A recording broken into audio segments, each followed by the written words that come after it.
नमस्कार, मैं हूं प्रशांत कटारे। स्वागत है आप सभी का हमारे खास कार्यक्रम एक्सपर्ट स्पीक में।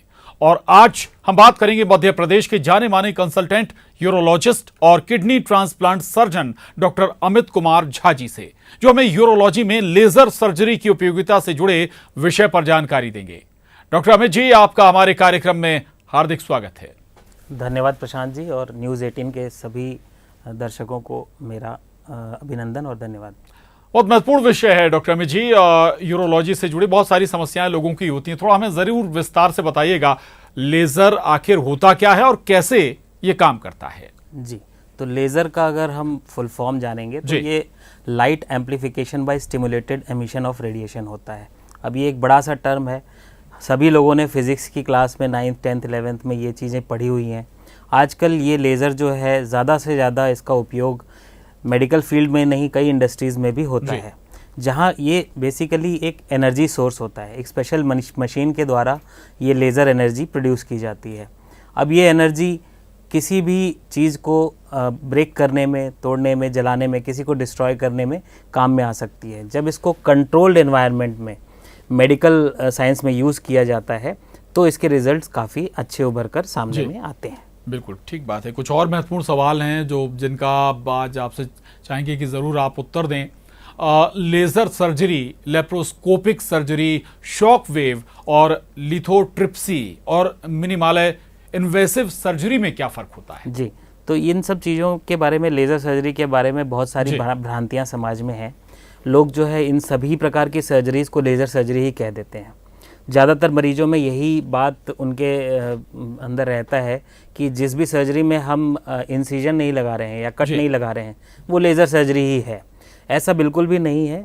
लेप्रोस्कोपिक सर्जरी एकदम एक अलग चीज़ है। इसमें पेट में दो छोटे छोटे 3-4 छेद बनाए जाते हैं, पेट में गैस भरी जाती है और जिस अंग का ऑपरेशन करना है उसकी बीमारी को ठीक किया जाता है ये। और मिनिमली इन्वेजिव सर्जरी ये है कि किसी भी प्रकार से अगर हम पूरा चीरा ना लगाकर छोटे छोटे इंसिजन के माध्यम से या शरीर के नेचुरल जो छिद्र हैं उनके द्वारा जाकर अगर हम सर्जरी कर रहे हैं तो इसको मिनिमली इन्वेजिव सर्जरी कहा जाता है।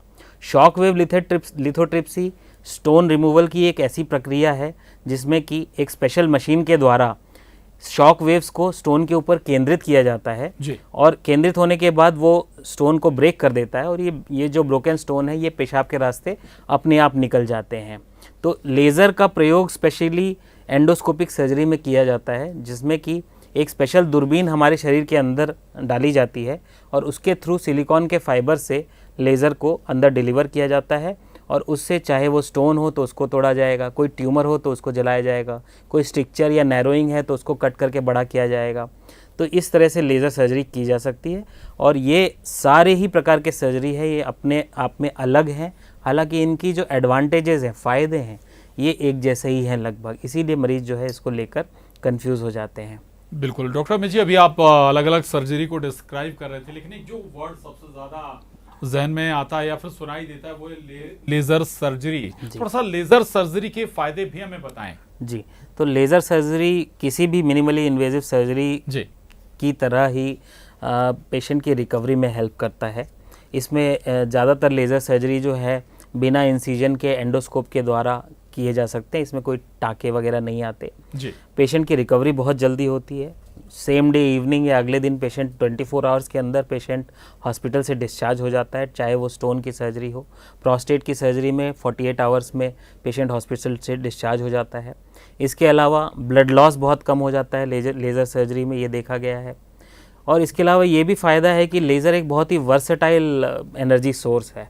भले ही वो किसी भी प्रकार का स्टोन हो, सॉफ्ट स्टोन हो, मीडियम हार्ड स्टोन हो, बहुत ही हार्ड स्टोन हो, इस किसी भी प्रकार के स्टोन से ये डील कर सकता है। बड़े बड़े प्रोस्टेट्स को ये इनिक्लेशन करने में हेल्प करता है। तो लेज़र एनर्जी सोर्स एक वरदान है और ये किसी भी प्रकार की जो जटिल सर्जरी है उनको आसान बना देता है हमारे लिए। बिल्कुल, तो यूरोलॉजी से खास तौर से अगर हम कहें, जैसा कि जिक्र आप कर रहे हैं कि वरदान है, तो कहना गलत नहीं होगा। डॉक्टर अमित जी, यूरोलॉजी में लेजर का जो प्रयोग है वो किन किन ऑपरेशन में किया जा सकता है या किया जाता है? जी, तो सबसे कॉमन जो सर्जरीज हैं जिनमें लेज़र का प्रयोग किया जाता है यूरोलॉजी में, वो है kidney stone surgeries. Kidney stone, ureter stone, पेशाब की थैली के स्टोन, कहीं पे भी अगर आपके पेशाब के रास्ते में अगर स्टोन बन रहा है तो उसको स्टोन से हम ये लेज़र से हम तोड़ सकते हैं और इन टुकड़ों को हम फॉरसेप्स से शरीर से बाहर निकाल सकते हैं। इसके अलावा कुछ सॉफ्ट टिश्यू एप्लीकेशन भी होते हैं, जैसे प्रोस्टेट की सर्जरी में होल्मियम लेज़र इन्यूक्लिएशन, यानी अंदरूनी जितना प्रोस्टेट का बढ़ा हुआ भाग है उसको पूरा का पूरा इन्यूक्लिएट करके शरीर से बाहर निकाला जा सकता है। इसके अलावा कुछ सॉफ्ट टिश्यू एप्लीकेशन भी होते हैं, जैसे कि पेशाब की थैली की अगर कैंसर हो गया है, छोटा कैंसर है, तो उसको हम लेज़र के माध्यम से उसको टैकल कर सकते हैं। इसके अलावा अगर किसी भी नली में, पेशाब की नली में छोटी हो गई है नली, नैरोइंग हो गई है, तो उसको हम लेज़र से चौड़ा कर सकते हैं, बड़ा कर सकते हैं। तो ये कुछ एप्लीकेशन है यूरोलॉजी में लेज़र्स के। बहुत विस्तार से आप बता भी रहे हैं। ये लेज़र हम अलग अलग तरह से इसका इस्तेमाल करते हैं, जैसा कि आप बता रहे हैं डॉक्टर के तौर पर। आखिर कितने प्रकार के लेज़र होते हैं? जी, तो लेज़र के प्रकार की अगर मैं बात करूं तो एक तो कार्बन डाइऑक्साइड लेज़र होता है, जो कि ज़्यादातर कॉस्मेटिक सर्जरी, डर्मेटोलॉजिस्ट और स्किन स्पेशलिस्ट वगैरह ज़्यादा उसका इस्तेमाल करते हैं स्किन की लेजन्स को ट्रीट करने के लिए। उसके अलावा एक डायोड लेज़र होता है जी, थूल्मियम याग लेज़र होता है, एनडी याग लेज़र होता है और होल्मियम याग लेज़र होता है। ये सारे लेज़र किस क्रिस्टल से बन रहा है उसके आधार पर इनका क्लासिफिकेशन होता है। पर मरीजों को जानने के लिए इतना वो डिटेल इम्पॉर्टेंट नहीं है, बस ये है कि यूरोलॉजी में थूल्मियम याग और होल्मियम याग लेज़र जो है ज़्यादातर इस्तेमाल में आते हैं और इनसे ज़्यादातर स्टोन्स और प्रोस्टेट को ट्रीट किया जा सकता है। जी बिल्कुल। डॉक्टर अमित जी, लेज़र ऊर्जा को शरीर के अंदर कैसे पहुंचाया जाता है? एक साधारण और बहुत सिंपल सवाल है, शायद संभव है उस व्यक्ति के जहन में भी आता होगा जो अपना इलाज कराने पहुंचेगा। जी जी, आप सही कह रहे हैं, ये बहुत लोगों का ऐसा सवाल होता है। एक स्पेशल मशीन होती है, उसके अंदर लेज़र प्रोड्यूस होता है और उसमें एक पैनल होता है जिसमें हम सेटिंग्स डिसाइड कर सकते हैं।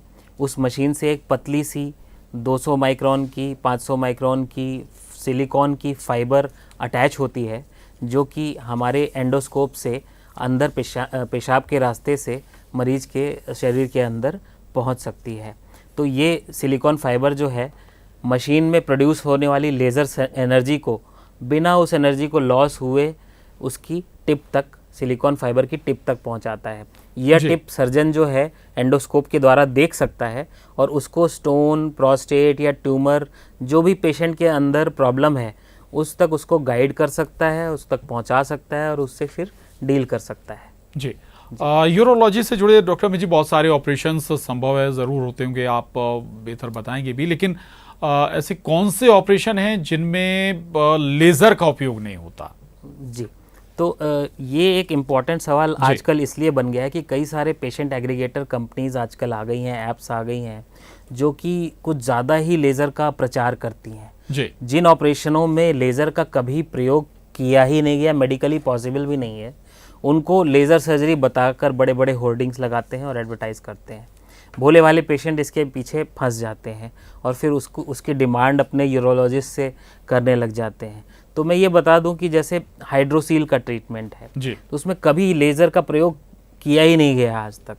किडनी ट्यूमर्स हैं, ज़्यादातर कैंसर्स हैं, इनके ट्रीटमेंट में कभी भी यूरोलॉजी में लेज़र्स का प्रयोग किया नहीं जाता। बहुत छोटे छोटे जो पेशाब की थैली के कैंसर हैं उनमें ज़रूर लेज़र एनर्जी का प्रयोग किया जाता है, बट किडनी ट्यूमर्स में बहुत सारी रिकन्स्ट्रक्टिव सर्जरी हैं, जैसे कि किडनी और किडनी की नली में कोई रुकावट है, स्ट्रक्चर बन गया है यूरेटर में, उसका रिप्लेसमेंट होना है, इस तरह के कोई भी ऑपरेशन अगर हो रहे हैं तो उनमें लेज़र सर्जरी का प्रयोग नहीं होता है, इसको ध्यान रखें। बिल्कुल।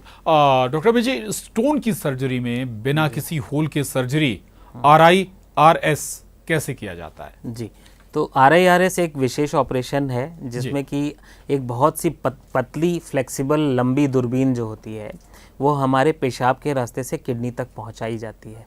सर्जन के द्वारा ये जो एंडोस्कोप है, पतला फ्लेक्सिबल यूरेट्रोस्कोप इसको हम कहते हैं, ये किडनी तक पहुंचता है और इसी के अंदर एक पतली सी सिलिकॉन फाइबर ट्रैवल करती है किडनी तक। और इस पूरे मतलब स्टोन को और एंडोस्कोप को और लेज़र फाइबर को सर्जन अपने टेलीविज़न मॉनिटर पे देख पाता है और इसी को देखते हुए वो इस सिलिकॉन फाइबर को स्टोन तक पहुंचाता है।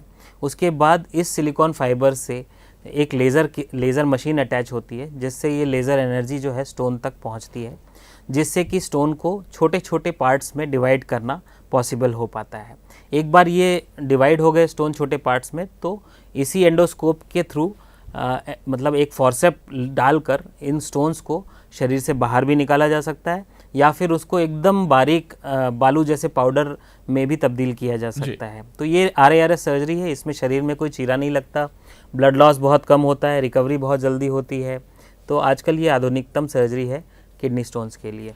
बिल्कुल डॉक्टर अमित जी, आधुनिक चिकित्सा तमाम गंभीर बीमारियों का इलाज जिसमें हमें मिलता है, कुछ एक छोड़ दिए जाएं, लेकिन बहुत सारे साइड इफेक्ट भी आधुनिक चिकित्सा विज्ञान लेकर आया है जी। क्या लेज़र सर्जरी के भी कुछ नुकसान होते हैं या हो सकते हैं? जी, तो मैं बता दूं यहाँ पे कि जब कोई भी इलाज की पद्धति हो उसमें कुछ कॉम्प्लिकेशंस उसके साथ ही अटैच आते हैं। Medicine is not a perfect science, हमेशा उसमें कुछ ना कुछ कमी कभी ना कभी किसी भी पद्धति में हो सकती है। इसी तरह से लेज़र में भी जब प्रोस्टेट के ऑपरेशन लेज़र से किए जाते हैं तो कभी कभी स्ट्रिक्चर की इंसिडेंस यानी कि पेशाब की नली की सिकुड़न की इंसिडेंस और शुरुआती स्टेज में इनकॉन्टिनेंस यानी पेशाब की लीकेज होने की समस्या देखने में आई है, जो कन्वेंशनल TURP सर्जरी जो प्रोस्टेट की होती है उसके कंपैरिजन में थोड़ी ज़्यादा थी।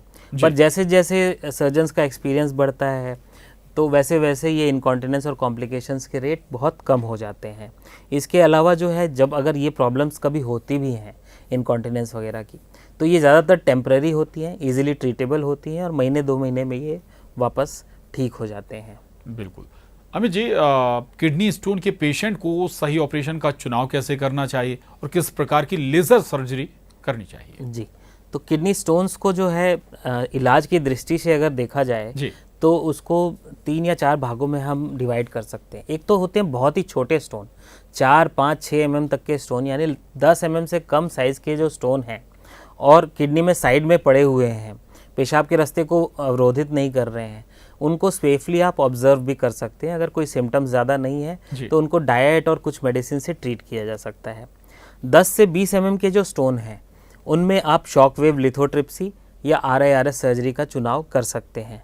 20 mm से ऊपर के जो स्टोन हैं उनमें PCNL सर्जरी का उपयोग किया जाता है। PCNL सर्जरी में किडनी जहाँ है पीछे वहाँ एक छोटा सा छेद बनाया जाता है और उसके थ्रू एंडोस्कोप किडनी तक डालकर और उसके थ्रू लेज़र अंदर शरीर में डाला जाता है और उससे स्टोन को टुकड़े टुकड़े किया जाता है। तो ये एक कुछ रफ गाइडलाइन है जिससे किडनी स्टोन के मरीज अपने इलाज का चुनाव कर सकते हैं। बिल्कुल। और महत्वपूर्ण सवाल है doctor Amit ji, laser surgery होने के बाद पेशेंट को किन बातों का विशेष तौर से ख्याल रखना चाहिए और ऐसी कौन सी बातें जिन्हें ध्यान रखने की आवश्यकता नहीं है? जी, तो लेज़र सर्जरी के बाद किसी भी ऑपरेशन की तरह एक फॉलोअप शेड्यूल होता है।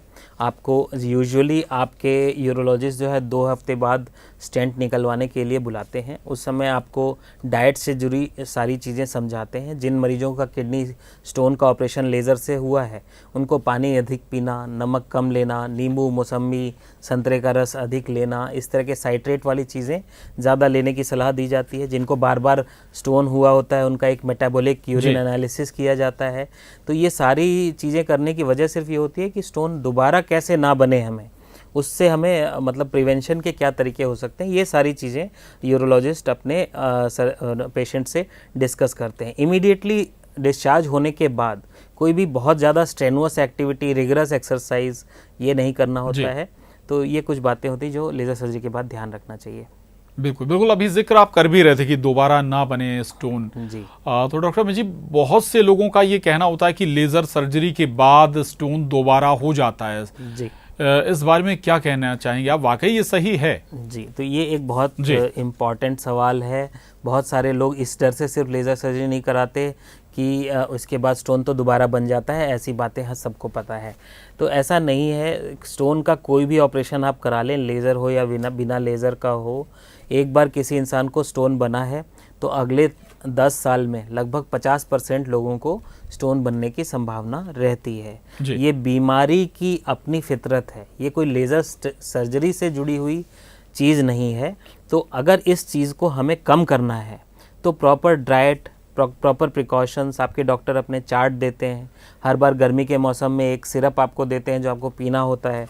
उसके अलावा जो बातें मैंने बताई, पानी का सेवन गर्मियों में 3 से 3.5 लीटर, ठंड में 2 से 2.5 लीटर से ऊपर, ताकि आपका पेशाब जो है 24 घंटे में 2 लीटर से ऊपर बने। ये बात का ख्याल रखना। डाइट में नमक का कमी लाना, नॉन वेजिटेरियन डाइट हफ्ते में 1 बार से ज़्यादा ना खाना।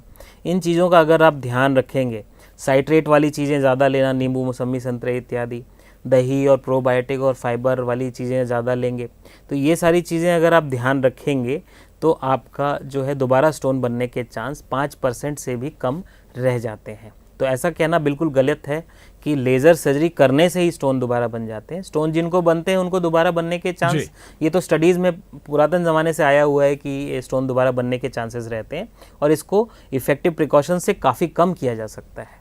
बिल्कुल। तो आपके लिए स्टोन होते हैं और उन्हें कैसे हटाया जा सकता है लेज़र टेक्निक के ज़रिए, इसमें क्या क्या कॉम्प्लिकेशंस हो सकती हैं और क्या नहीं है, क्या ध्यान रखना चाहिए, क्या नहीं ध्यान रखना चाहिए। डॉक्टर अमित जी, आपने हमें इतने महत्वपूर्ण विषय पर बेहद महत्वपूर्ण जानकारी दी, इसके लिए आपका बहुत बहुत धन्यवाद। धन्यवाद प्रशांत जी। और आज के कार्यक्रम में हमारे साथ जुड़े रहने के लिए आप सभी दर्शकों का बहुत धन्यवाद। स्वस्थ रहें, खुश रहें, नमस्कार।